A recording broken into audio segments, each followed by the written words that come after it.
All right, welcome, everyone. So let's get started.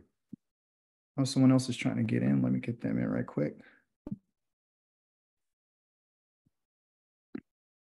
Hold on for a second.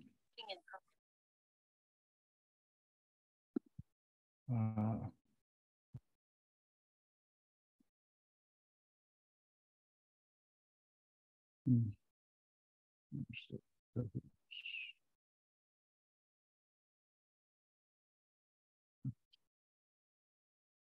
All right.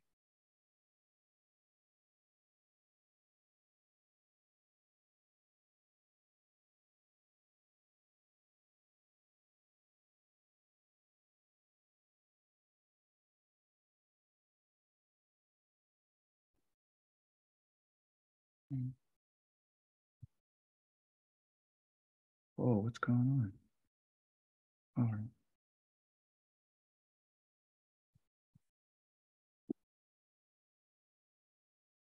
Someone else is trying to get in too. Okay.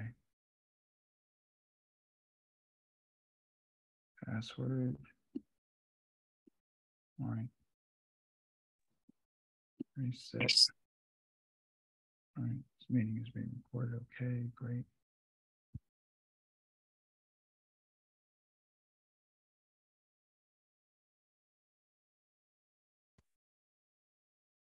Here we are. All right. You can all see my screen, correct? Yes. All right, wonderful. All right, this week's Torah portion is called Wayikra. Last week, forgive me, you guys, last week we did the double portion. I know a lot of different websites may have it as just doing I forgot the name of that one. They didn't include Pakude. I included Pakude on our last one because basically what it was talking about is how the children of Israel had completed all of their work. And so usually, depending on how people do the cycles, they don't, sometimes they include Pakude and sometimes they don't. I included it because it was only like one or two chapters that just goes over the same thing. So there's some redundancy there that I didn't want us to have to go through this week, right? Because it was connected to last week's. So we did it all in one. So this week is a new scroll, which is called the Book of Wayikra. And Wayikra is the third book within which you find within the Torah, right? What they call the Torah, which are the instructions of the Most High. And so this in particular part of the scroll has to do with the Most High proclaiming some things to the children of Israel through Moshe. Okay. A lot of people look at this in particular part of the scroll as one that deals with the Levitical priest, because a lot of the things that they're going to be talking about are dealing with the offerings. And so from a religious standpoint, that makes sense. But we're not a religion. I have to continue to say that we are not a religion, right? So we're not going to look at this as just dealing with the Levitical priest, because it talks about Aharon and it talks about his sons and it talks about offerings and so forth and so on. So our desire is to find out, what does the Most High want us to know about it? Now, he knows that you and I are going to be put into exile. He knows that because he sent us here, right? But when we would wake up and find out who we are, and we would wake up and find out who he is, and we would wake up to the truth, and we're tired of religion, and we're tired of the merry-go-round that we was on, and we were tired of the lies that were told to us, and we were tired of the inconsistencies, we decided to, listen to what the Most High is talking about, right? So this part of the scroll is talking about, and he called, and that he right there is Yohewaheh, okay? He's the one who's called unto the children of Israel, and he called to them through Moshe. The reason why he's using Moshe is because the children of Israel could not endure when he was speaking to them. Okay. But there's something else that he wants us to know. Even though he called to Moshe to proclaim to the children of Israel about offerings, he's also making a call to you. Yah is calling to you. When the children of Israel were in the land of Egypt, the Most High introduces himself through his name. literally to proclaim who he is, right?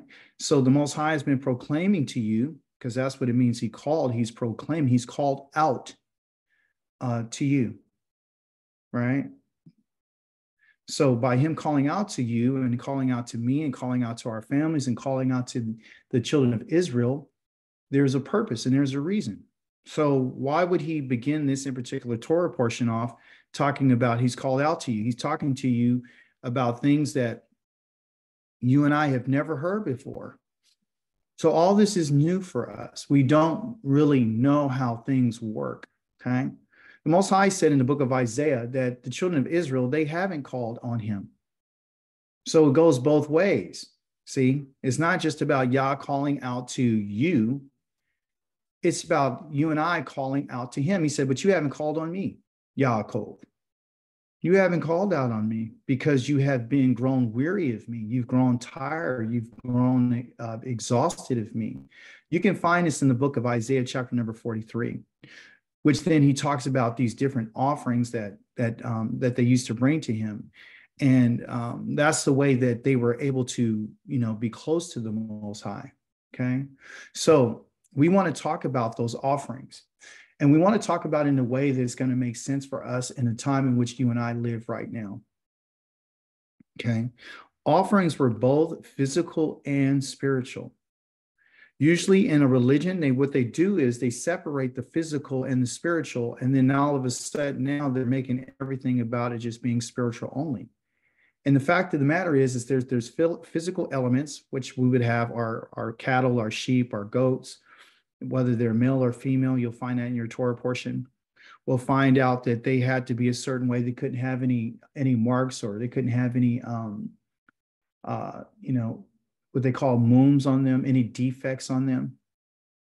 So it has to do with physical, but it also has a spiritual application, right?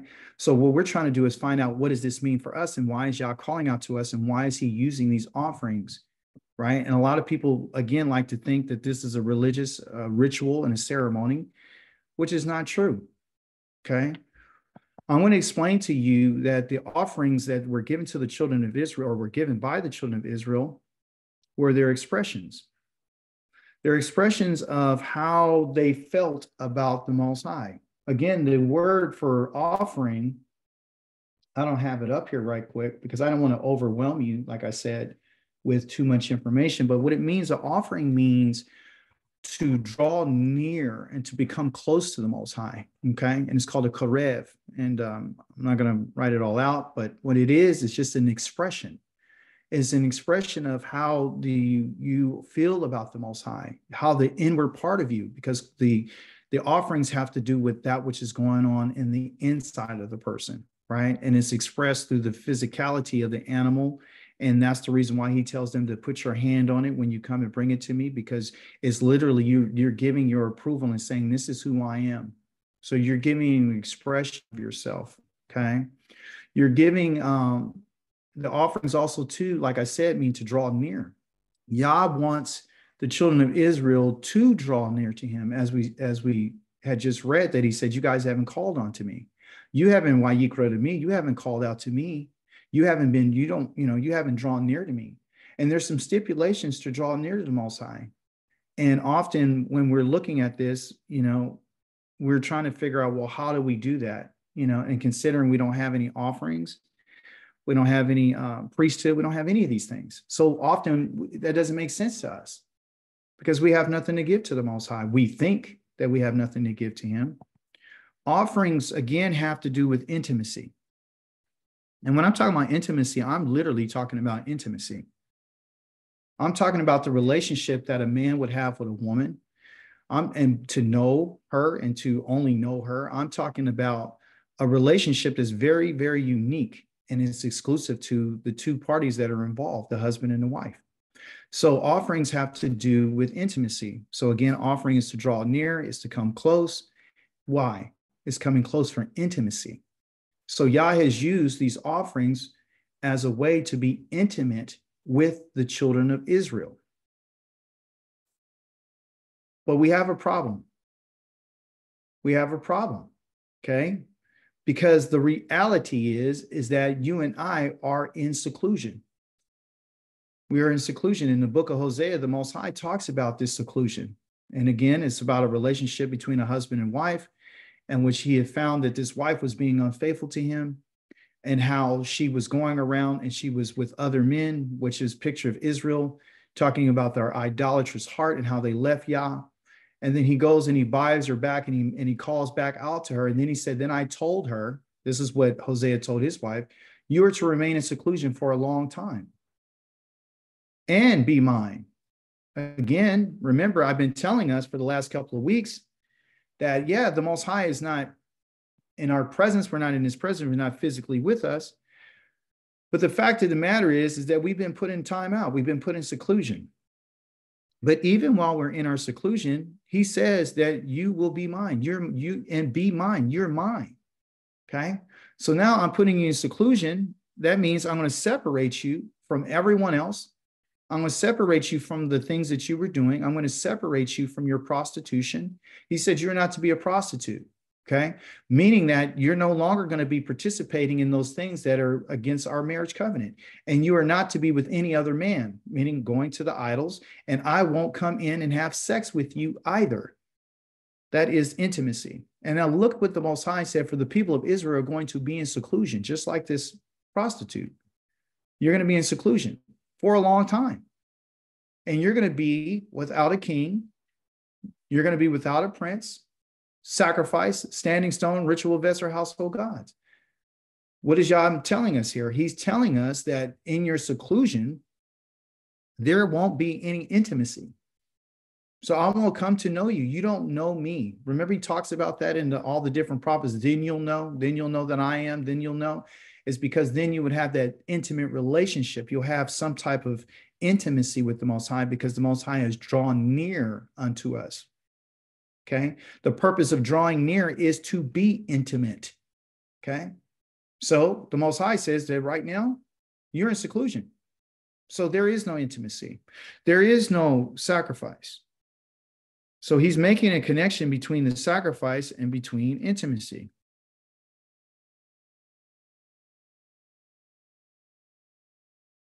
When they would make that sacrifice, they would have to bring it and put it on top of an altar.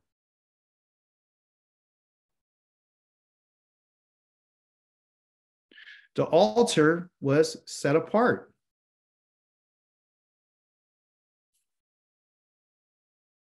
I'm not trying to be provocative. I'm just going to tell you the way it is. Okay. It was set apart. An example is your bed, your bedroom with your bed. That's where the intimacy happens. So for the children of Israel, Yah says that our intimacy, our place where you and I are going to meet, is going to be right here at this altar. So when he's talking about being intimate, he's literally saying, look, me and you are not going to be physically involved in that way, but we're going to be spiritually involved in that way, because that's how the connections are made. A little information is the fact that when a person comes together, a husband and wife come together and they're intimate in this way, they're not just joining their bodies. You're not joining your bodies only. You're actually joining your souls.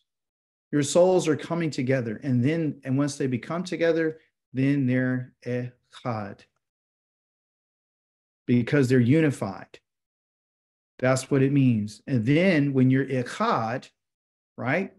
Then that means that you now have become one and you're united, which is a picture of what it says about Yohei. Shema Yisrael, Yahweh Eloheinu, Yahweh Echad. Yahweh is Echad. Okay? That's why the marriage covenant is so important, because it represents unity. It represents oneness. Okay? So it's talking about being one. And if you don't have that oneness with the Most High, then you're separated from him. So right now, you and I are not at one with Yah. We're in seclusion. So let's not try to be religious and say that we're with him. when we're not. If there is no intimacy, there is no intimacy. There is no echad. You understand? It all goes together. Okay?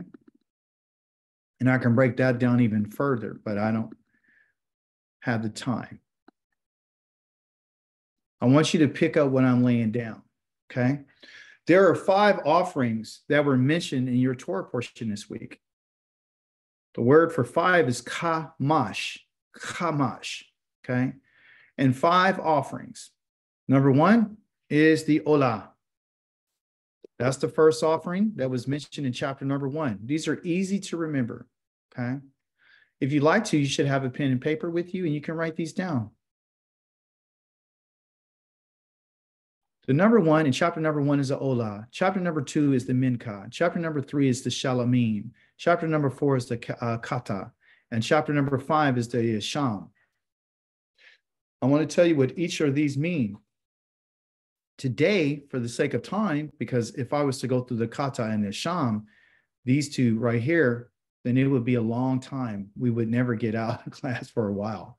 So I've decided to only talk about the olah, the mincha, and the shalomim. Okay. So let's begin with those. Okay. But since I'm not going to talk about the kata or the asham, let me just give you a brief description what it is. Okay. In English, the olah is going to be your burnt offering. Okay. Your mincha is going to be known as your grain offering. Your shalomim is going to be your peace offering. Your kata is going to be your sin offering. And your sham is going to be your guilt offering. Okay. So you have the burnt offering, you have the grain offering, you got the peace offering, you got the sin offering, you got the guilt offering. Those are the 5 that the Most High wants. That's the kamash. Okay. That's the kamash. That's the number 5. So he has the kamash offerings. You have to ask yourself, why these 5 and why did he decide these? Why is he making mention of this when you and I don't have a priest and we don't have a king, we don't have a sacrifice, we don't have a ephod, we don't have any of these things. So why should we understand these things? Well, let's start here at the bottom. The guilt offering, I'm going to go up, is called the asham, which you would call, if you take this A off right, it'd be called, shame. You can remember that way, shame. Shame means to be guilty. That's a quick way to remember it. The asham is to be ashamed, okay, because of your guilt. This means that you have done something that you're unaware of. You've committed some type of transgression against the Most High and against his commandments without even knowing, okay? This right here is a kata, and a kata is a sin offering. And again, this is something that you didn't know that you did. So these right here are unknowns. They're not on purpose. They're unintentional. Okay. And so when we have time, probably on some of our other teaching, we'll go over that. I'll break these down for you. Okay. So let's go ahead and get into the olah, the mincha, and the shalomim. We can explain those. Okay. So the offering again is to how you're going to draw near. This is how we're going to come close. This is how we're going to get intimate with the Most High. So we see that the relationship that he wants is one of intimacy. Praise be to Yah. Yah wants intimacy. That's what he wants. Okay. The olah is one that has to do with exaltation, right? And you see this from the actual word olah, which in the Hebrew, again, and I don't have the, where's it at? Come on. Where's this thing? It's not giving it to me. The olah is the ayin, the lamed, and the hay.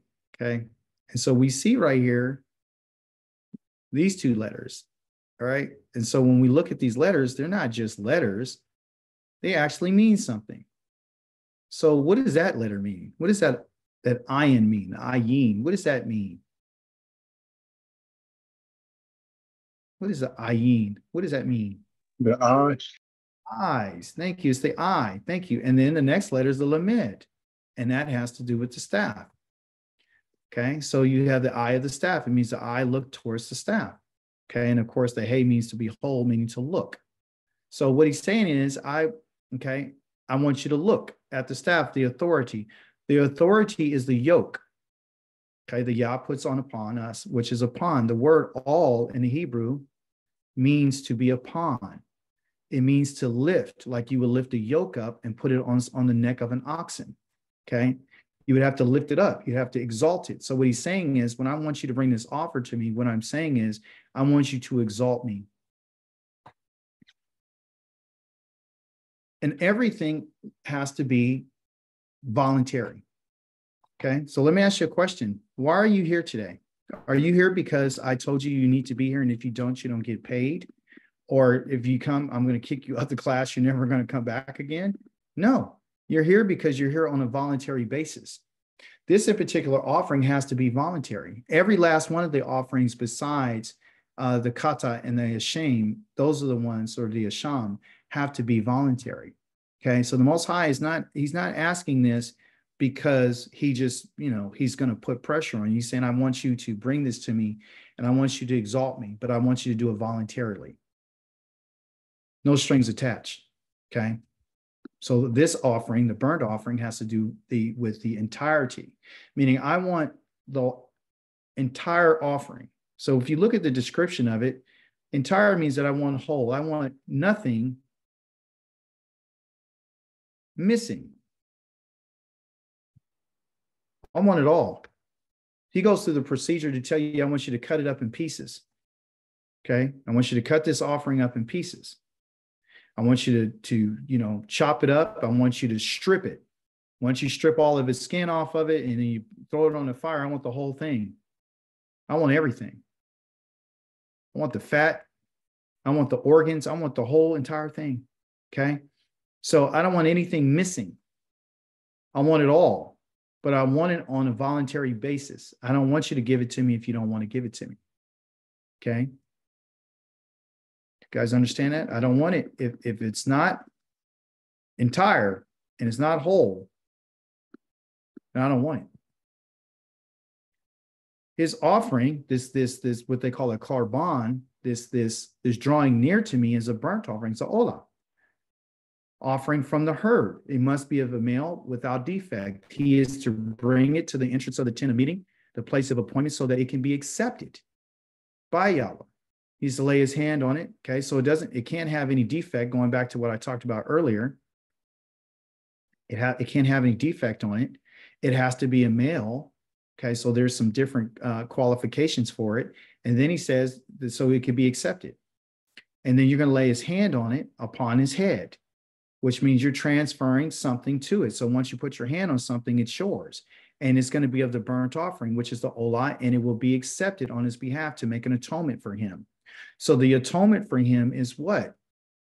It's not a sin offering. So atonement, we see, to be made one with the Most High, because that's what atonement means. You can find that in the word, at one mint.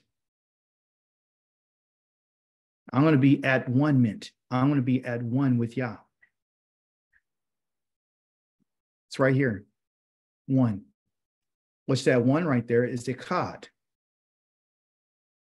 So Yah is looking for all of you. Just like he's looking for all of it, and he wants the whole thing. And he wants to be, if you want it to be accepted by Yahweh, you got to bring the whole thing. You got to bring all of you. Because what is the olah? The olah is what we say to look towards, to exalt the Most High. You and I cannot exalt the Most High without giving all of you or me, all of us. We have to give him all. Yah's not taking portions of us. He's not taking some things. He wants all. Because if you don't do that, you're not going to be at one with him. You see? So this is about continuing a relationship with the Most High. The Most High being our Elohim, he says it's not enough. I don't want you just to say I'm your Elohim and you're my children and I brought you out of the land of Egypt and there's nothing else to talk about. You just go live your life and do what you got to do. And we have no intimacy. I want to be intimate with you.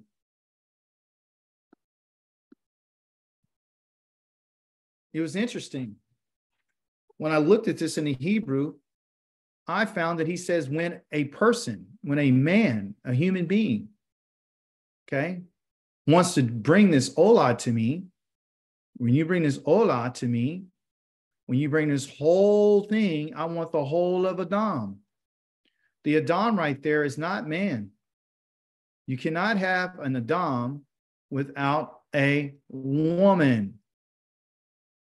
You can find this in Genesis chapter number 1, verse number 27. I made them in my image. I said, look, it says 87, 27. Both male and female. That's Adam. It's not just male. It's both male and female. They're what? They're echad. That's what I want. So when the man would bring an offering to the Most High, he's not bringing the offering just for himself. He's bringing it on behalf of him and his wife. When a woman would bring off an offering, she's not bringing an offering for herself. She's bringing it for her and her husband because they understood what it meant to be echad. And if you don't understand what being echad is, then you're not going to understand the relationship between you and the Most High. If your husband and wife are not one, they don't understand who Yah is.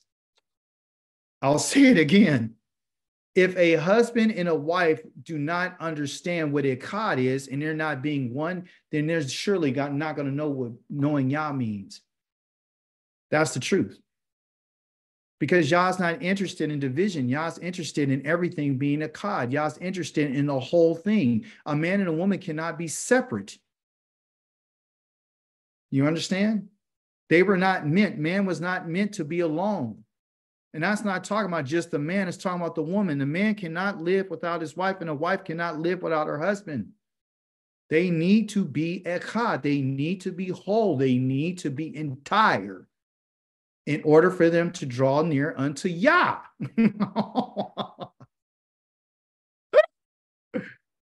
I'm dealing with, and the man here is talking about his entirety, which includes his physical. We have to stop minimizing the physical so we can elevate the spiritual.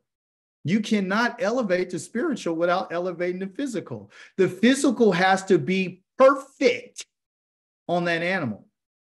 And what did it take to get that animal to be without a blemish? Somebody tell me, what did the person who was in charge of the animal have to do to make sure that it had no blemishes? They had to inspect it. They had to inspect it. Thank you, Kent. So to do inspection, everyone, and to give it and constantly keep an eye on it, okay? That means to watch it. And then when they're watching it, they're protecting it. They're looking at how to make sure if they had a problem and it got sick, they would be able to heal it. If it hurt his ankle, they would wrap it up. They put oil on it. They would feed it the right stuff. They always had a watchful eye on it. You understand? So what it's talking about is if you and I are going to give ourselves to the Most High in any type of way, just like the children of Israel were, we're going to have to be watchful. And we're going to have to do some inspection and some introspection. We're going to have to look at ourselves, and we're going to have to make sure that we're without a defect before the Most High. You say, well, how do I do that? Well, we're not perfect. No, you're not perfect. Perfection means that you're complete. It means that you're whole. It means that you've done everything you possibly can to make sure that you haven't caused any problems that can't be fixed or repaired. Okay? So this is what a person is doing. They're actively doing it. So they're not going to offer to the Most High, especially if they haven't been watchful, okay, or have an inspection on it. And they have to guard it. And that's what it's about. I told you about the word for if you want to be accepted of the Most High. It's called ratza, okay, ratza. Ratza means acceptance. That's what it means. But Where does it come from? Well, Hebraically, ratzah and acceptance comes from the idea of a potsherd. Okay. A potsherd is a piece of what they would call earth. Okay. It's a piece of earth. Okay. Like clay. Okay. And so when I look at this word, all I have to do is put an aleph right here, and it's called eretz. And eretz means land. Okay. So if I take that aleph off, it's ratzah. All right. So the ratzah is the potsherd. It's a piece of earth and clay, just, a fragment. It's broken. Right. But on that broken piece of earth, right, and it just means acceptance, it means a message. When they got a piece of clay or earth, it's like a little piece of a tablet. They'll write a message on it. That's how they were communicating. They weren't writing, or they didn't have email and paper and stuff like that, like we have, and notebooks and all that. What they had was pieces of clay and pieces of earth, and they would write a message on it. And that message was their desire. And so the person who had the message would actually run, which is another Hebrew word that has these letters in it. I forgot exactly how to pronounce it, but it talks about how they would bring that message to the person, right? So the Most High is bringing a message, right, to us. So for example, when they brought these offerings to the Most High, if it was accepted, it's like them bringing a message and a desire to Yah. It's a desire. They're letting Yah's knowing what their desire is, and their desire is towards him. Okay. That's the reason why he mentions again Adam. Remember, he said, and I'll go back on the slide. It says whether or not Adam is made from the earth. And you and I can't forget that everything that we have, or who we are, we're from the dust. We're from the earth. And so if we're the dust of the earth, and this is and ratzah means to be a potsherd, a piece of clay, a piece of dirt or Adam, and then there's a desire, which is a message. There has to be a desire, and it has to be a message that's written on our minds, which we would call our hearts. So if we're presenting ourselves to the Most High, it's like we're giving him a potsherd. And he's saying whether or not he wants to accept it, whether the message that you and I are bringing is acceptable. I will know that message is acceptable if the offering is accepted. The only way the offering is going to be accepted if it didn't have any defects, and it was tamim. So it's telling us that Yah's not going to accept anything, listen, that has any marks on it. He's not going to accept a message, which is the message is what what you say and how you feel, and when we give ourselves to the Most High, we're saying, this is the message that I have. This is my desire. You're my desire. This has to do with desire. I desire you. I desire to exalt you. I desire to walk before you. That's what my message is. The minka. So that was the olah. Okay. So now this one here is different. This is the minka. Okay. Which again, I told you meant the grain offering, which actually has to do with the gift. The word minka has a root in the word being a gift. Okay. But also too, the type of gift it is going to blow your mind. It's actually rest. So the Most High, when he brings the children of Israel into their land, of course, he provides the grain for them. And that's the reason why he wanted to bring it, because he promised to their fathers that I'm going to bring you to a place, and I'm going to bring you to a place of rest. The rest that I'm going to bring you to is a land. Okay. When you get to this land, you're going to have grain. Okay. You'll find in the word minka, and these letters right here. Okay. This one right here is just a vowel. And this is a vowel. All right. So let's look at the letters. All right. So let's look at the first letter. The first letter is a M, but in Hebrew, it's what they will call from. Right? Like from the water, because a mem in Hebrew means from, or it means water. Okay. That's what it means. It's water. This is a vowel, so we're not worried about that. That's just to pronunciate the word, right? Now we got the next letter, the N right here, which is a nun. Okay. So min right here. So what's the nun? The nun means what?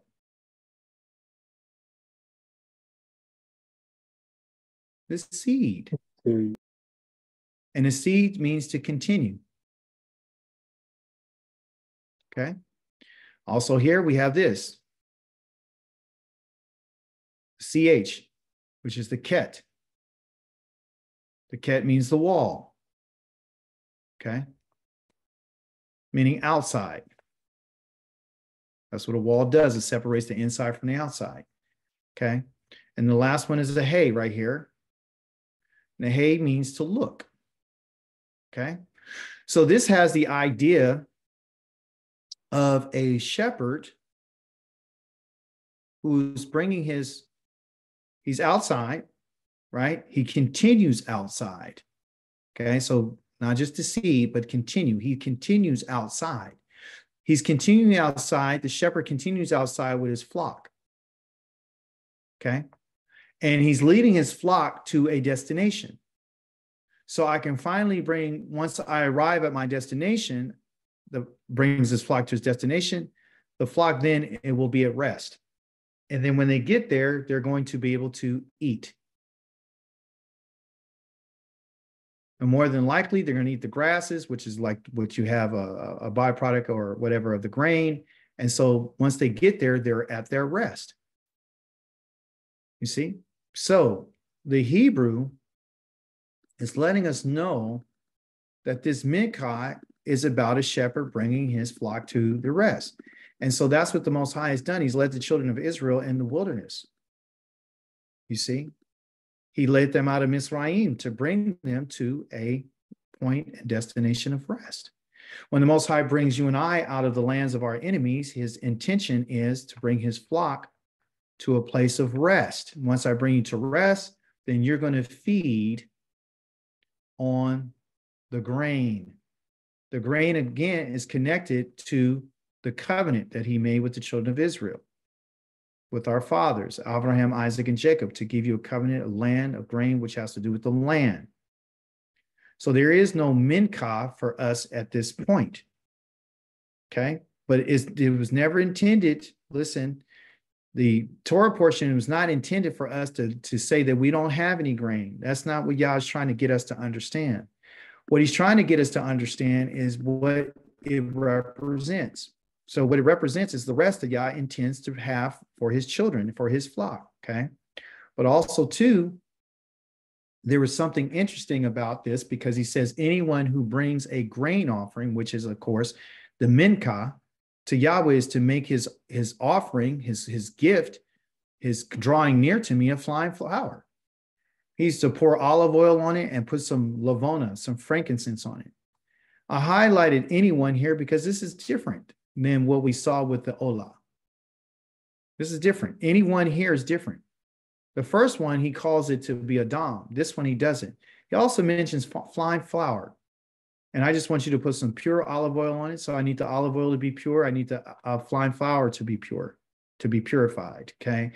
And I need you to put frankincense on it, which that has to do with purity as well, okay? That's what it does because frankincense purifies the air.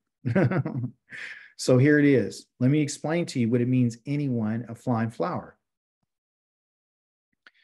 Instead of it saying Adam, it says Nafesh. Now he says instead of Adam, because the first time he says if an Adam wants to bring to me Olah, he has to bring it from the cattle. He has to bring it from the herds. He has to bring it. And the reason why is because those herds and those cattle and everything, right? The goats and all that, they were all created the same time the man was created. They're all of the same things. I need the whole thing. But here he says something different. Right here, he's talking about the nefesh. And so we know that the nefesh is what? It's feminine. Okay. He says, and when a nefesh shidiki takriv, when this soul right here draws near to me to offer its gift of the minkah. Okay. I'm looking for the minkah. For Yahweh, I need it to be soleth. Okay. So I'm not asking for all of humanity. I'm asking for that which is within it exclusively for the flesh. I mean, for the spirit or the soul, the nefesh. Okay. So this nefesh is directly connected to the minkah. The minkah is feminine. As you say, min, Let me write it out. Come on, internet. Don't do me dirty. Min ka. That ah right there that you have right here is feminine. So this has to do with the soul of the human being. That's what this has. And it's connected to the soleth, okay, which is the flying flower. When it says that I want fine flour, what he's saying is, I want you to strip the wheat from all of its impurities. That's when it becomes fine. I need you to beat it down. I need you to strip it down to its finest. So there's nothing left, okay, except for the finest of the flour. So it has to go through a process of purification. So what Yah is looking for is to turn around and cause the nefesh to be purified. I want the nefesh to be purified. I want the nefesh, okay? And of course, this is drawing near because this is your gift, okay? I want you to give me your soul, but your soul, when you bring your soul to me, okay, I want you to strip yourself of your impurities. Remember, the offering is about drawing near. It's about coming close. So in our time of intimacy, I want everything to have to do with purity. So I'm going to use this fine flour for you to get it. I'm going to use the shemen, which is the eleha. The shemen is the oil, but the oil has to be purified. We have to get rid of all of its pollutants. Here we have to get rid of all of its pollutants. And then lavona is about purity. That's what it's about. We want to get rid of the pollutants. So all the pollutants is talking about the soul. Okay. So it's different than what he talked about for the animals. Now we're talking about the soul. And we see that the contrast between the nefesh and the adam. Okay. The minka also too had this idea of what I would call self-expression. Right. So in the minka, in this gift, in this bringing yourself to the Most High in your soul, right? Yah doesn't limit the minka to just being one way. He says, I'm going to allow the soul to be self-expressive. Okay, so now we're going to express the soul that has the ability to be expressive. There were 5 types of expressions that the minka can be. Okay, so Kamash, again, 5 types. Now, in your Torah portion, it said, I will accept it just by itself. Guys, forgive me for laughing because when Yah teaches us these things, I start seeing even more. I want to find flour. I want you to take the originally way it is. I want your soul exactly the way it is. But I know that you guys, all of you guys, think differently. I know that. I know that. So I'm going to give you a couple of different choices that you guys can do. I know that some of you are just, you guys like making cakes and wafers. I just asked that you put the vishemen on it. I asked that you put the oil on it. Some of you are going to fry it. You're going to put it in a griddle. If you do that, you got to break it into pieces and put some shemen on, some purification on it, right? Then others are going to boil it. You're going to make some type of porridge out of it. And then the high priest is going to dip it in your little saucepan and take it out and put it on top of it. And it'd be a ruach nakoach to Yahweh, meaning that it'll be an aroma of rest and fragrance to the Most High that is accepted to him. And then also, too, you guys are going to bake it in bread. So Yah is saying that the soul in this being that brings this to him, and this is voluntary, I want you to bring it to me in the way that you want to bring it to me. Oh, praise y'all. I'm not trying to make you just bringing me this and that's it. I know that you have creativity. I know that you like things the way that you like. I know that you want to situate your soul because everyone's soul is different. Everybody's not going to make Yah a cake in a wafer. You see? So Yah gives room, like a lot of the religious people try to say that Yah is so restrictive and that, is this way or you die. No, it's not like that. The Most High is saying, I'm giving you a time to be self-expressive. Express to me how you want to give me your soul. But no matter how you do it, it still has the original flour. All of it still needs fine flour. All of it still needs to have the shemen is purified. Now, there is an exception. When these right here, you cannot bake these things with frankincense. You cannot bake them with frankincense. You can't put frankincense on any of these things. Okay. When you're preparing it, you can't put the frankincense. The only one that has the frankincense on it is this one.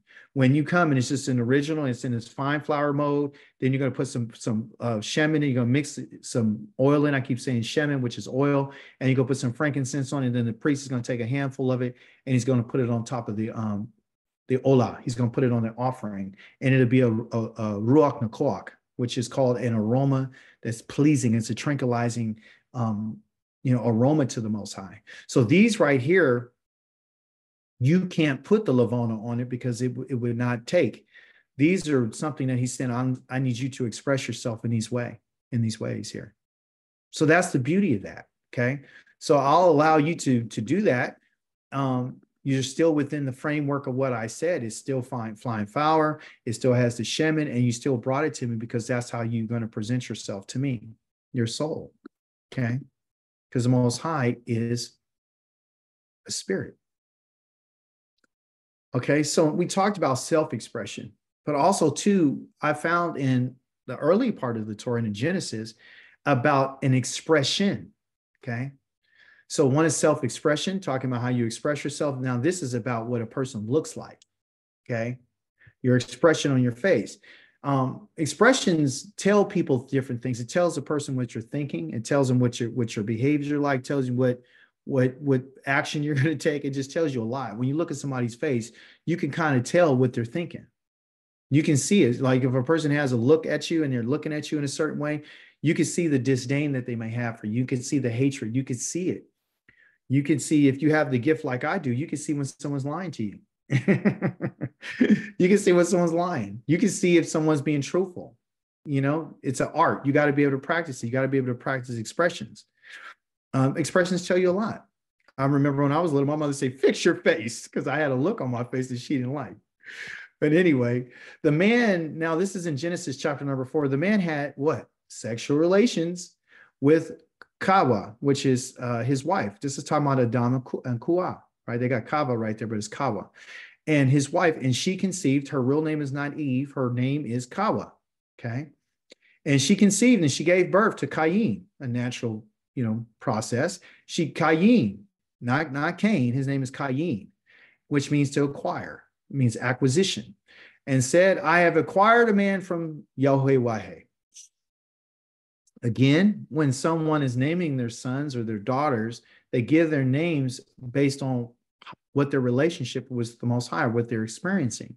So Cain means to acquire, okay?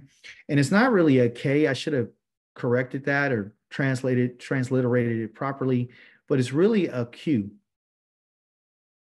That's what this is.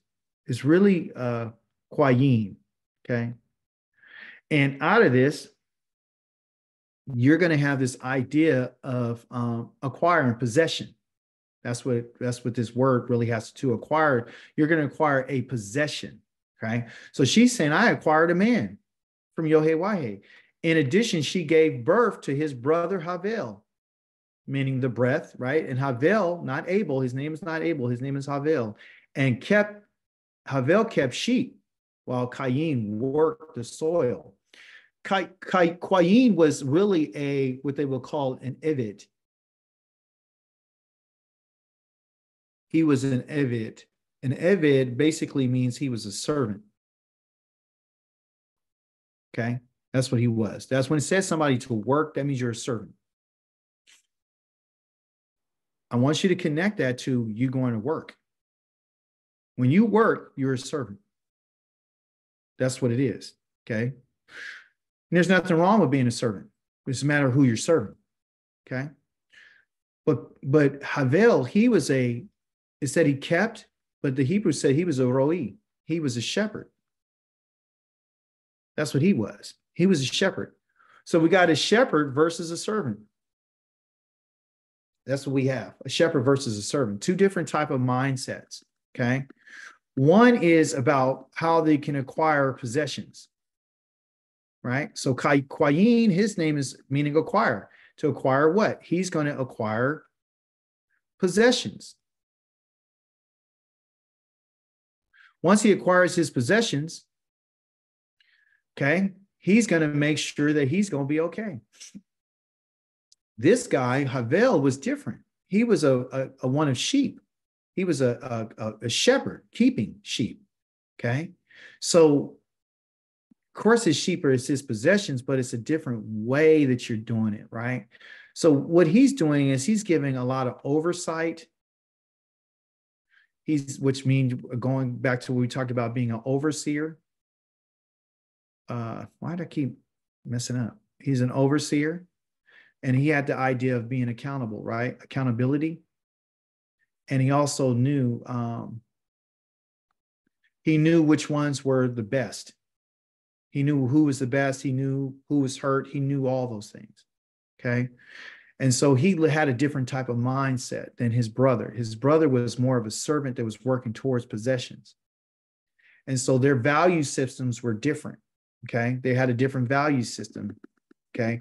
And I want to bring that out, that's what it means. Okay. I acquired a man. So he's about possessions. And so in the course of time, Qayyim brought an offering. In the Hebrew, it says he brought a minka.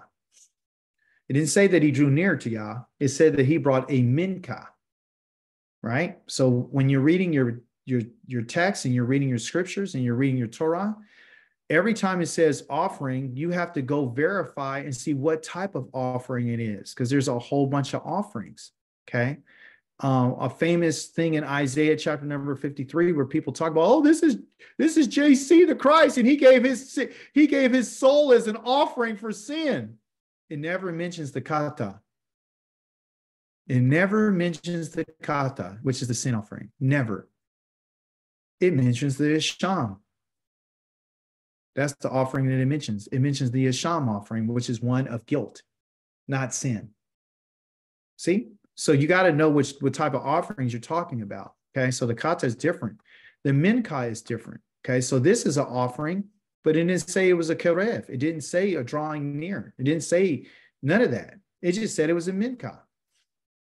That's what it said, to Yahweh. So he brought a minka to Yahweh from the produce of the soil. Sounds good, because the Most High tells us that you bring your first fruits, your produce of the soil.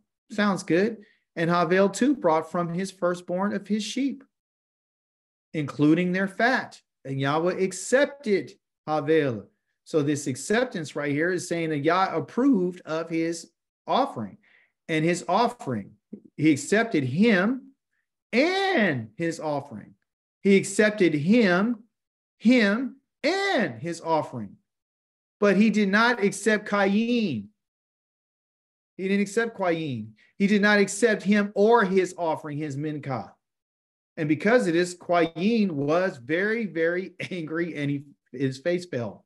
That means that his expression changed. Okay, and we can see that in your face. So, what are you and I supposed to learn from this? It's very clear that, and this is the beginning of the Genesis in chapter number 4. Okay, and there's other things that he tells him that I didn't have time to go through, because I really want to focus on what this Torah portion is about, or at least one aspect of it, is the fact that the Most High will accept certain things, and there's other things that he won't accept. He accepted Havel, and he accepted his offering, but he did not accept Qayyim. So there's some contrast there. He accepted the shepherd versus the servant. And you ask yourself the question, is Yah a respect of persons? No. It is the manner in which they gave it to him. Havel gave the Most High the firstborn. And the reason why he gave the Most High the firstborn, because he put Yah first. Okay? Not only did he give Yah the firstborn, but he included their fat. And we're going to talk about the fat, because, we always talk about don't be fat. You don't want to be fat. You want to cut the fat out your diet. Well, this is the only time that I'm going to tell you that you want to be fat. You want to be fat, okay? Not physically. Spiritually, you want to be fat, okay? Because the physical has to do with the spiritual. But he said he did not accept him. So he didn't accept him because of how he offered his minka to the Most High and what his minka consisted of, right? So the part of the Torah doesn't tell you directly why, but indirectly he does tell you why. Okay. Number one, he gives us a clue because Qayyim is one who is of possessions. So he was about acquirement. So what he did is, it tells us that he gave the firstborn. Qayin did not give Yah the first, which is the best of his crop, which is the strength. He didn't give him the best. He did not give this to Yah. Havel did. Qayin didn't. And because the Most High did not accept this, because the Most High is not accepting anything that's not first, he's not accepting anything that's not best, he's not accepting anything without any strength. And you can find it in the book of Malachi, okay? He's not accepting it. And the reason why he's not accepting it is because it lacks what he's looking for. So what are we to learn from this is that the Most High is telling us that I'm not going to accept anything that I'm not going to accept. If I told you that this is what I want and you failed to give it to me, shame on you. You could be angry. And of course, in the Torah, he talks about his anger brought him to sin. He says, sin layeth at the door and he wants to run over you, wants to control you. Okay. But the point is if you bring me something, you have to bring it in a manner that's suitable to what I told you. If you're not bringing this to me and you put your hand on it and it's not what you said it was, I'm not accepting it. If it has a meme in it, or what they call a moon, I'm not accepting a defect. I'm not accepting it. If it's not from a place of a soul that is really connected to the offering, I'm not accepting it. So I'm not going to accept you. Qayin became angry and his face fell because Yah did not accept him. Okay. So we can't try to get the Most High to pick or accept things that we want him to accept. He doesn't. He's only going to accept the best. And he's only going to accept the strength and the strongest. He's only going to accept the best of the crops. He's only going to accept the best of the animals. He's only going to accept the best of us, which brings us to the offering of Shalom. The Shalom offering, you can see in hearing it, Shalom, Shalom. Shalom. What does that sound like? It sounds like peace, because it is. It's an offering of peace. It's an offering of alliance that you have made with the Most High. Your soul. Now, this is not the Adam again. This is the Nefesh. The Nefesh has decided that I want to make my alliance with the Most High. I'm aligned with him. We have a confederacy. You're for me and I'm for you. There is no hostility between you and I. I want to be akkad with you. I want to be intimate with you. And you cannot be intimate with someone who is against you. The people that you need to be intimate with, and I'm talking from a physical standpoint, husband and wife, that's the relationship that Yah's given us, is that there must be an alliance between you two. You and your mate have to look at everything as akkad. And if it can't be you and someone else and another person, it can't be you and someone else and another family member. It just got to be you, just the akkad, the two. The two shall be one, right? So the Most High is giving us that relationship to teach us about our relationship with him. So we need to have an alliance with the Most High, just like a husband would have an alliance with his wife. And he has to be able to make sure that, hey, it's me and you against the world. That's what it is. So in that alliance, you also find this idea in the Shalom as affection. I mean, I'm affectionate towards you. I admire you. So when they were bringing these Shalom, and Yah asked voluntarily for this, he's saying that it has to come from within a person. Like, you need to show that you're affectionate towards me. Affection is a big part of any relationship. Okay, even with the Most High, he's saying, I want affection, because remember, he's interested in what? Intimacy. Right? And certain things he's going to accept, and he's not going to accept things that are wrong. He's only going to accept the best. I only want the best of you. I only want the best of you. If you and I are going to be together, show me some affection. Tell me that you love me, right? So he's saying that, right? And so he says he is to present the sacrifice of the peace offerings, going back to your Torah portion, which is the Shalom of the gift, because an offering is a gift, as an offering made by fire to Yahweh. It is to consist of the fat covering the inner organs and all the fat above the inner organs, the two kidneys, the fat on them that are near the flanks, and the covering of the liver, which he will remove with the kidneys. Now, prior to this teaching, I taught you guys about what the kidneys mean, talking about the emotions and so forth. I told you that the liver is the largest organ, which had to do with the glory, the kavod, and this is your innermost being right here, talking about your emotions. But this time around in our Torah portion is the fat that I want to talk about. I didn't talk about it last time because I didn't understand it. Most High didn't give it to me. But now what he's saying is, yeah, I want the kidneys. I want the two of those. I want your emotions. But what I really want is the fat. I want the fat around it. I'm like, why? Yeah, why the fat? Why? Why do you want the fat that's covering the flanks? Why do you want the fat that's covering the liver? Why do you want the fat that's on the kidneys? Why do you want the fat? Okay, because the fat is something that Yah desires, right? And it's called Caliph. Okay, and Caliph. Okay, and here we see that the word Caliph, and you'll find this all through this Torah portion, Caliph. These E's right here are the vowels. You take them out and you got those three letters, which is the CH with the Ket, the Lamed right here, and the V right here. Very simple, okay? So the Caliph. Well, in the word Caliph, we have these letters, right? We have authority, we got the house, and we got the wall, right? And so we break this out, it could be, the wall of the heart. Look, the wall of the mind, because that's the wall. And this right here is the mind, which they would call the heart. Okay. Okay. So a wall separates, but it also keeps the inside from the outside, right? So the mind, again, they would say is the heart, and this is the authority, and the authority is in the house. So the authority and in the house, and which is what?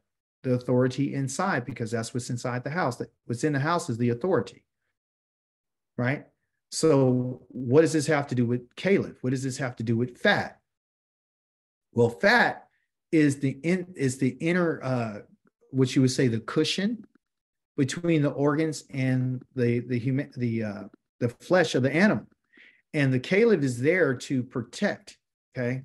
It's the fat. It's the fat that protects the organs, okay? An animal is doing really well when they're not what they call it, emaciated, where they look really thin. You don't want that, okay? Emaciated, I think I don't know if I'm saying it properly.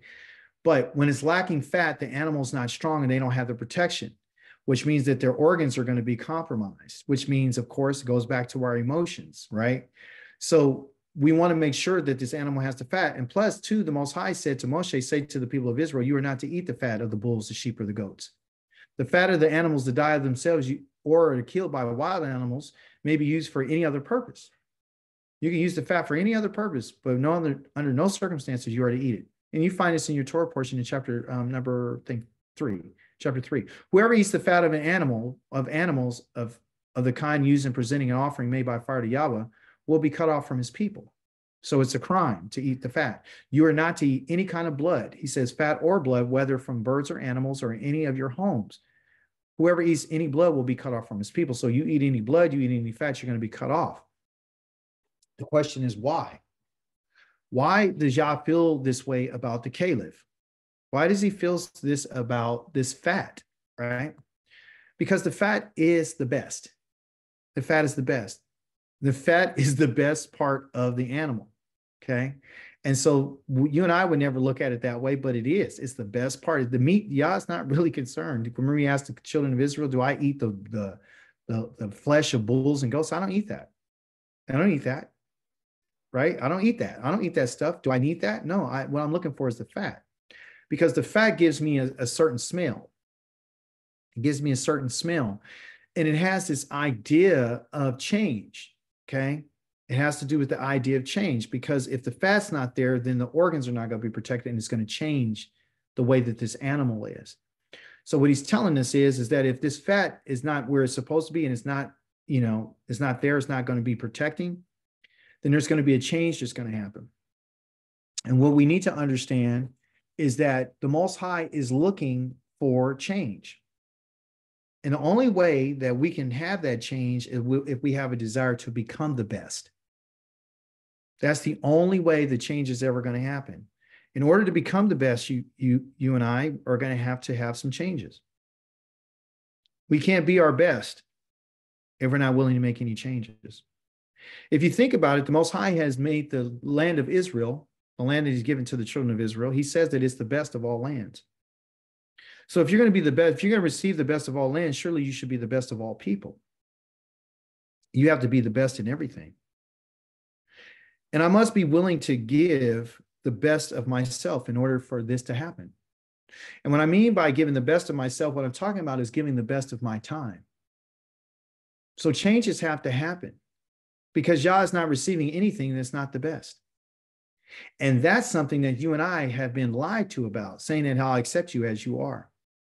I'll accept all your faults. I'll accept everything. If you notice, if you read your Torah portion, you'll find out that the Most High was not receiving these because people were crying because of their sins, because they deliberately went out and went against the Most High. They weren't bringing these things because they were trying to, only reconcile. The voluntary offerings is because this is just who I am. See, so you had to give the best of what you have. And that has to do with your soul, because just like Qayin, he didn't give the best. He was concerned about what he was going to get. So he withheld from Yah the best, and he kept the best for himself, and he gave him what he thought he should have. And he found out that day, the Yah says, I'm not accepting you, and I'm not accepting that. See? And so that's something for us that we may have a problem with. Okay. I wrote something here. I wrote a little note to myself. It says, then I must be willing to give the best of me. I can't do that without being willing to change. And I think that's where we're at. You and I can't give our best if we're not willing to change. And what I mean about change is that we're going to have to change our values. That's what we're going to have to change. We're going to change our value system, and we're going to have to change on how we think and how, of course, we've done some things like change the way that we eat. We changed the way that we pray. We've done some changes, but we're going through a process. And again, in English, it tells you very clearly that you can have that which is good. You can have that, you can get better. And then there's the best. What I found is Yah's not accepting good. He's not. He wants you to get better so you can become this, because ultimately this is what he wants. He doesn't want something just a little bit better than good. He wants the best.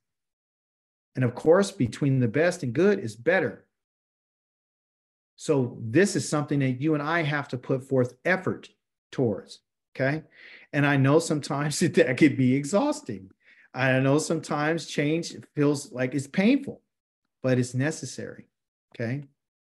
Because ultimately, just like if the animal doesn't have any fat, they can get bruised easily. It can have an impact on their organs, on their liver and their kidneys. And then if it's something's wrong with the kidneys, when it talked about don't let there be any defect in the animal, the defects of the animal were they were obvious when you would see it on the outside of the animal. But it's not until you cut that animal open on the inside, which is the kerev, until you get into the midst and the inwards, because that's what the word kerev means. That's what offering means, to draw near what? With the inwards. So Yah's looking for the inwards of us, right? So the inwards of us can be impacted. So if it's not the best, it's been impacted, right? If we're not the best, we'll have an impact on others. And if we lack that fat, then you and I are going to be skinny. We're going to be, unfit. We're not going to have strength. You need your fat in order to protect yourself. Okay. So there's an impact that we have. And so Yah wants us to hear what he has to say. He was talking to the children of Israel, more specifically, the tribe of Judah in Jerusalem. He called them, you guys are rulers of Sodom. Listen to Elohim's Torah, you people of Amorah. So he's connecting them to Sodom and Amorah, which are the two places that he destroyed because of what they were doing. It wasn't just because they were sodomites, because they were intimate with other men and so forth. It was because they were not only gluttonous, but they lacked compassion and they weren't willing to help people. And he says, why are all those sacrifices offered to me? So here's something that has to do with these drawing near to the Most High and being gifts that he says, as Yahweh, I'm fed up with your burnt offering. So I don't want your olas of your rams, and I don't want the fat of your fattened animals. I get no pleasure from the blood of bulls, lambs, and goats. That's what he said. So the Christians, the Hebristians, all these other people have taken this verse and they don't completely break it down. They just isolate this and say, I get no pleasure from bulls and goats. I don't get no lambs and goats. I don't take no pleasure from it. Well, that would mean that Yah's contradicting himself when he says that in the Ruach Nakoach, that these offerings bring a certain fragrance to me. The fragrance that he received from it that would be tranquilizing to him is because it would meant that he brought his people to rest. And it meant that the children of Israel were wanting to be intimate with the Most High on his terms and on his conditions. It means that his wife was willing to say, you know what, this is what makes my husband happy, so let me go ahead and cook it this way. You know what I'm saying? So Israel, at that moment, when they were bringing those things to him, it said it's a Ruach Nakoach. But how and what was behind it? Were you doing it just because you felt like you're obligated? They went from being voluntary and having a real relationship with the Most High and becoming more religious. That's what this is about. He says, yes, you come to me. You come to appear in my presence, meaning you draw near to me, but who's asked you to do this? To trample through my courtyard. Stop bringing your worthless grain offerings. I don't want your minkas. Why does he want the minka? He's going to explain to us. They're like disgusting incense to me. So now he's talking about how he smells them and he doesn't like the smell of them. I don't like your Rosh Kodesh, the Shabbat calling convocations, meaning meetings. I can't stand evil together with your assemblies. Everything in me hates the new moon, your Rosh Kodesh, and your festivals. They are a burden to me and I'm tired of putting up with them. This is what he's talking to the children of Judah and Jerusalem about. So again, the Hebristians, the Christians, and everyone else has taken this and said that the Most High doesn't like Rosh Kodesh. He hates the Shabbat, and that's why they accept Christ. He doesn't want your grain offerings anymore. He doesn't want blood of bulls and goats and rams and lambs. He doesn't want it anymore. He's not interested. What they fail to understand is they don't understand the offerings. They don't understand what it means to draw near to the Most High.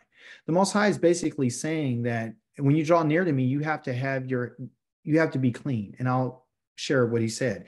He said, when you spread out your hands, still talking to the children of Israel, I will hide my eyes from you no matter how much you pray. I won't be listening because your hands are covered with blood. So that's the reason why I don't want your offerings. Wash your hands. Wash yourselves clean. Get your evil deeds out of my sight and stop doing evil. Learn to do good, seek justice, which is righteousness, and relieve the oppressed and defend the orphans and plead for the widows.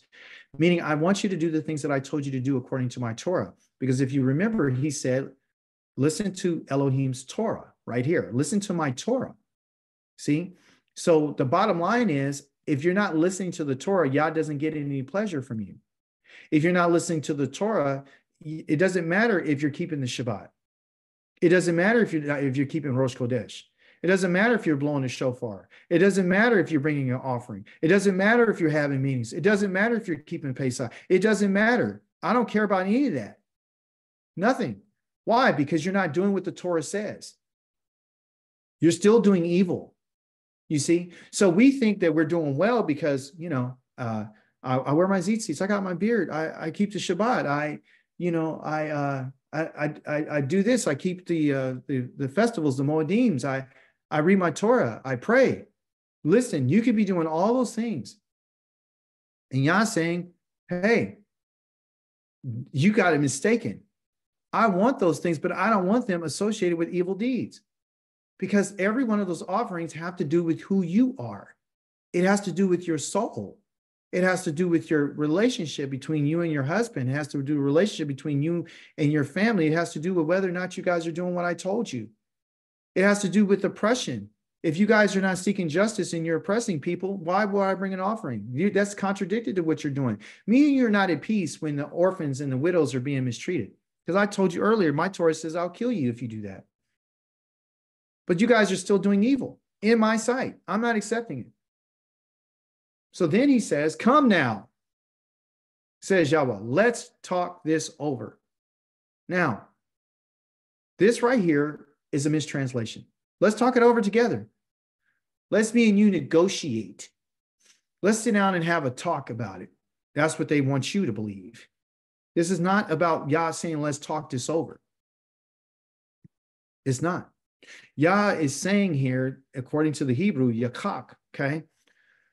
There's a word that's being used right there. It doesn't say talk. He doesn't say, let's why dober or why yomer, listen to what I have to say. He says something different. Let me see. It's a word called yakak. Okay? Yakak. And yakak basically means a yod, a kaf. Oh, shoot, what's on this? And a ket. Yakak. Okay? Yakak means something. Okay? So, you know, the yod means a he. This means palm of the hand, the kaf. And then this means wall. Okay? So the palm of the hand is a wall. Okay? So they'll look at your hand right now, your palm, put your hand, your fingers together and make it look like a paddle.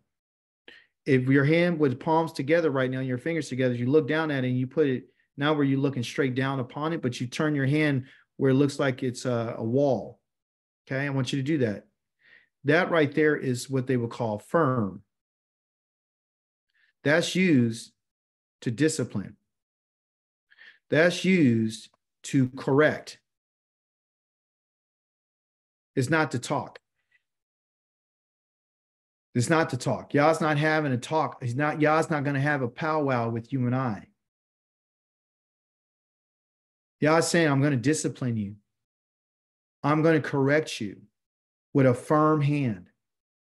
That's what. Come now. I'm good. Listen, this is what it's going to be. And he's talking to them as his children now. Even if your sins are like scarlet, they will be white as snow. Okay? Even if they are red as crimson, they will be like wool. If you are willing and obedient, you will eat the good of the land, going back to the grain. But if you refuse and rebel, you will be eaten by the sword, for the mouth of Yahweh has spoken. You said, well, this doesn't apply to me. It applies to Jerusalem and the children of Israel at that in particular time. Yah's giving you insight to what he's saying to his children. I'm going to discipline you with a firm hand. I'm going to correct you. I'm going to let you know what it is. You and I are not going to talk about it. I'm not talking about this with you. I'm telling you right now that if you got to come to your senses. And I'm telling you, if your sins are like scarlet, I can wipe them away. That's not what we're talking about here. What we're talking about is, are you willing to receive the correction? That's why if you're willing and obedient to what? To what I say. That's what it is. If you're willing to go when I'm telling you to go and willing to do what I'm telling you, and not only willing, but you need to be obedient, you need to follow through. You see? So this is not about, when we talk about the offerings, we're not just talking about these animals. What we're talking about is our souls and what they represent. Again, it's an expression of oneself. That's why he asked you to put your hand on it. Caleb also, Caleb has to do with exchange. So not only but a change, Caleb, that's how you put it in Hebrew. If you see this, these little three dots right here is an EH sound. That's all. Here's again. So Kelev. Caleb.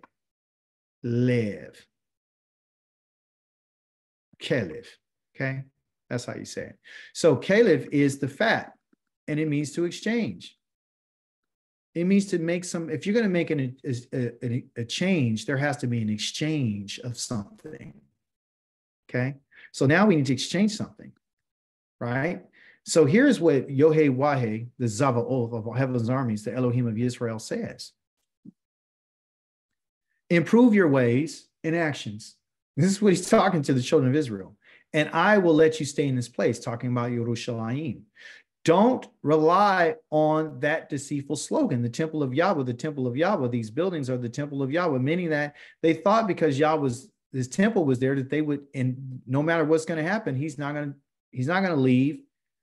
He's not going to tear his house down. He's not going to burn it up. He's not going to invade. He's not going to do any of these things. They were delusional. Okay. But he says, but no, but if you really improve your ways and actions, if you really administer justice between people, if you stop oppressing foreigners, orphans, and widows, if you stop shedding innocent blood in this place, if you stop following other gods to your own harm, then I'll let you stay in this place, in the land I gave to your ancestors forever and ever. So the takeaway is that Yah is looking for us to make improvements. I want you to make improvements. If he's willing to let them stay in Jerusalem, if they just make some improvements, if they would, look, he says, oppressing the foreigners, that's the Torah, orphans, Torah, widows, Torah, shedding innocent blood, I told you that, don't do that. Stop following other gods, Torah, to your own harm, I'll let you stay in this place. This is the body of what it is, which is the Torah, you see? So what we have to do is we have to exchange. We have to make some exchange of the good for the better, so we can become the best. You're going to have to give up some things. You and I are really going to have to improve our ways. Now you say, well, he's telling them, I'm going to put, if you don't, I'm going to put you out. I'm going to kill you with the sword, right? He's telling us in our exile, when I speak and I gave a command to the children of Israel, and you're in exile, and I allowed you to go ahead and read these words, I want you to remember what I said. Why am I saying the Zava oath mode? Because if you don't do what I'm telling you, I'm bringing the army against you. I'm going to destroy you. I'm going to draw near to destroy you. Okay. So before I destroy you, I tell you what I need you to do. Before, I read earlier this week that Yah doesn't do anything without revealing it to his servants, the prophets. He doesn't do nothing. So here in Jeremiah, he's telling them, if you just improve your ways and your actions. So we see the desire of the Most High. His desire is that we just make improvements. Why? Because he knows that you and I are dust and ashes, but if you make some type of improvement, you'll be fine. If you would then turn your desires to the Most High, you'll be fine. That's what it is. He said, I didn't speak to your ancestors or give them orders concerning burnt offerings. What? Or sacrifices when I brought them out of the land of Egypt. That's what the Most High said. I never spoke to your ancestors. That I did means low. Never did I ever speak to your ancestors to give them a command to bring offerings and sacrifices when I brought them out of the land of Egypt. Well, right now we're reading Leviticus chapter number 1, 2, 3, 4, and 5. And you just told us about all these offerings that he said they're all voluntary. They're voluntary, except for the last two. Rather, what I did order was this. Pay attention to what I say. Then I will be your Elohim. Pay attention to what I say. Then I'll be your Elohim, and you will be my people. A lot of people don't like to read that part. Then I will be your Elohim. Okay, so going back to what we've been learning, when you and I don't do what he says, and when we haven't paid attention, Yah's not your Elohim. You will be my people when you're living in your land. Everything live according to the way that I ordered you, so that things will go well with you. So again, he's saying, don't put all of what I said on orders of burnt offerings and sacrifices. They're there in order to have our relationship for us to be intimate with each other, that you want to be intimate with me. What I really want you to do is pay attention to what I say. So the idea of Christianity saying that you needed blood sacrifice and no, that's not true. Yah never told us this. And you can find this in Jeremiah chapter number 7. I think in verse number 6 or something. This is Jeremiah. You can find that right there. Jeremiah chapter number 7. Read that chapter. I think verse number 23, if I'm not mistaken. Pay attention to what I say. Then I will be your Elohim, and you will be my people. In everything, live according to the way that I ordered you, so that things will go well with you, because that's the desire. Yah wants things to go well with us, okay? And it's not going to be because an offering. It's going to be because you have the mindset to say, I want to give my soul to you. I desire you.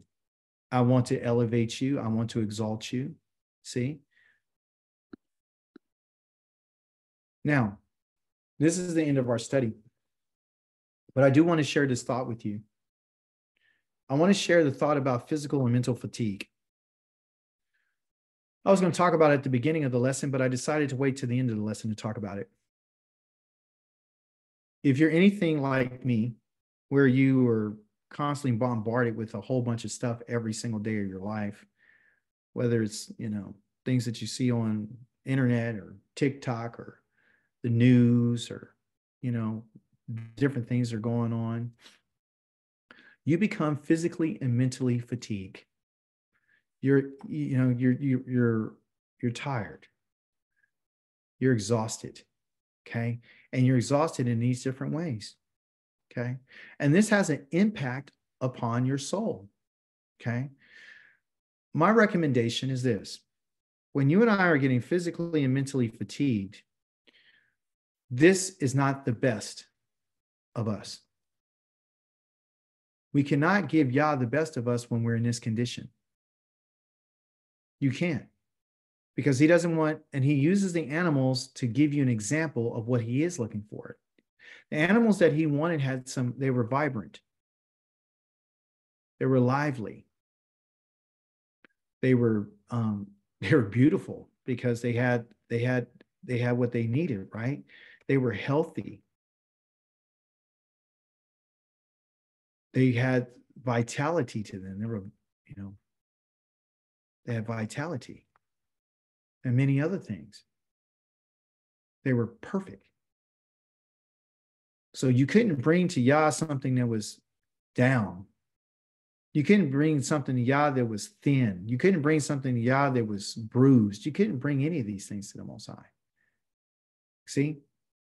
So if it's going on the outside and there's pus and pustules and sores and all this kind of stuff, Yah's not going to accept it.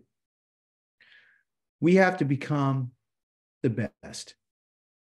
But we have to get better first. That's what it is. We're in our exile right now. We're not at our best. Okay? We're good. But you got to get better. So this week, I want all of us to find a way to bring some vibrancy, liveliness, more beauty, and health and vitality to our lives. Not only physically, but I want it to be mentally and spiritually. I want us to find ways, whether that is doing something nice for someone. You have to feel better about yourself, because let's stop going to Yah with just a whole bunch of problems and anger and hostility and disappointment. That's what the Christian church has taught us, is that he wants to bear your burdens. No, you're going to bear your own burden.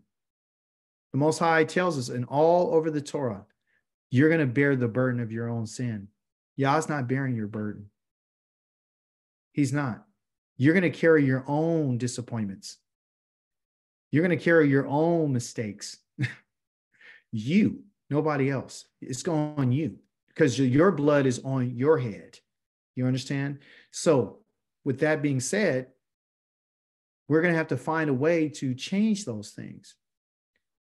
Let's find a way to minimize these things. So whatever's fatiguing you, find a solution. Let's stop dealing with problems and let's start looking for solutions, and let's live better lives. So then we can become the best for Yah when he does decide to come and get us. And we would find ourselves in a place where we can give Yah the best of our day, because you do have some best of you. You got the best of your time. You got the best of your mind. Give Yah your best. That's the whole point of the study. That's the whole point of the Torah portion. Okay, or one aspect of it. And so with that being said, well, I would say Shabbat Shalom. Toda Shabbat Shalom. Any contributions? Any questions? Statements? Because Rivkwai has She had a cahoots that she wanted to share. Okay, but I do have a quick question, a dietary question in regards to the fat, Sure. the animal fat. So is it okay for us to eat fat, even the dietitians, the doctors, or people are telling us not to eat animal fat because of the cholesterol reason? However, I've been eating Wagyu beef in the last few months, and my cholesterol has gone down, not up. So I'm just I wonder if that's something. It's very interesting what you covered today in regards to the fat. Well, the Torah tells us that the children of Israel are not permitted to eat fat, and we're not permitted to eat blood, right? So, but he's not talking about the fats that you'll find in, there's healthy fats, right, that you can eat in, I think, in legumes and nuts and stuff like that. So, I'm only going off what the Torah says. You and I cannot eat the fat of anything. That's just what it is. You can't eat the fat of an animal. It belongs to Yah. Now, you say, well, what about when I'm in exile? Well, what about when you're in exile? You know, should you violate the Shabbat because you're in exile? No. Is what can you do, right? Are these animals being sacrificed to the Most High? No, but should I eat the fat? It's kind of like saying, oh, I'm not in exile, and those animals are not being sacrificed to the Most High. So, you know, it's not applicable. Well, then you would have to say, well, I'm in exile, and those animals are not being sacrificed to Yah. Maybe I should be able to eat their blood too. See? So the fact is that no, we're not supposed to eat blood. Eat blood, drink blood, or eat fat. God says no. Okay, got it. Yeah. Yeah. Oh, hey, Kwa, I don't see your I don't see it. Anywho, I think I made a mistake on the cahoots, but at any rate, thank you for your question. Anyone else? Just a good teaching today. I appreciate it, and I like the brevity. It's nice and succinct. Yes, thank you. I appreciate that. So yeah, that's what we're trying to do. Like again, I do want to cover the kata and the asham because it was a lot of richness in there, but it's pretty deep. It's really deep. So those are the reasons why he mentions the soleth on the flower. You know, it's not because he's looking for flower, he's looking for purity. Purity of what? Of the soul. Yeah, I'm looking for the kidneys. I'm looking for the emotions. Okay. Why? Because kidneys are emotions. Why am I looking for the fat? I'm looking for the fat because it's the best. It's to protect. It's impact. I've been protecting you. I want us to be in alliance. I want us to have a friendship and relationship based upon what I've done. You're not thin. You're fattened up. I've been protecting you.